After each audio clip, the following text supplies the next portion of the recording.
Hi guys, welcome back to my channel. તો ચાલો આજે આ પ્લેન દિવાલને છે ને એકદમ મસ્ત બનાવવાની છે, એ પણ મારી ક્રિએટિવિટીથી। એટલે સૌથી પહેલા તો છે ને મેં 12 કાચ લઈ લીધા છે। હવે તમે બધા વિચાર કરતા હશો કે આ કાચને શું કરવા, પણ ચાલો આગળ આગળ જોતા જાજો।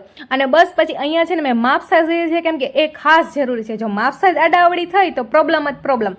અને રાજને મેં વરગાડી દીધા છે આમાંથી બધા મિરર કાઢવા માટે। અને બસ પછી અહીંયા મેં છે ને વ્હાઇટ અને બ્લેક કલર બંનેને મિક્સ કરી અને ગ્રે કલર કર્યો।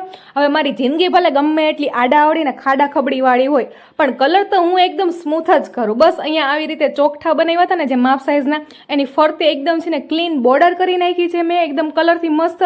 હવે કલર સુકાતો હતો ને ત્યાં સુધી આ બધા મિરરમાં છે મેં ડબલ સાઇડ ટેપ લગાવી દીધી છે। અને બસ પછી એક ટેપ છે ને હટાવતી ગઈ અને બધા મિરર જે આ ખાલી ચોકઠા હતા ને એમાં વ્યવસ્થિત ચીપકાવતી ગઈ।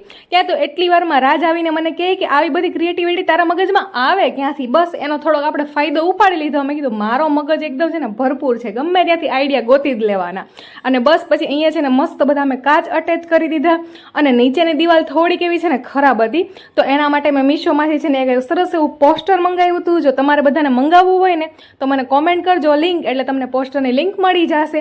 અને બસ એ પણ સરસ એવું આ દિવાલ ખરાબ હતી ને ત્યાં મેં અટેચ કરી દીધું। અને લો આપણી સરસ મજાની છે ને આ દિવાલ બનીને તૈયાર થઈ ગઈ છે। પ્લેન દિવાલને એકદમ મેં સરસ એવી ક્રિએટિવિટી કરીને મસ્ત ડેકોરેટ કરી દીધી છે। તો તમને બધાને જો આવા જ આઈડિયા જોતા હોય ને તો સબસ્ક્રાઈબ કરી દેજો, વિડીયો લાઈક કરી દેજો।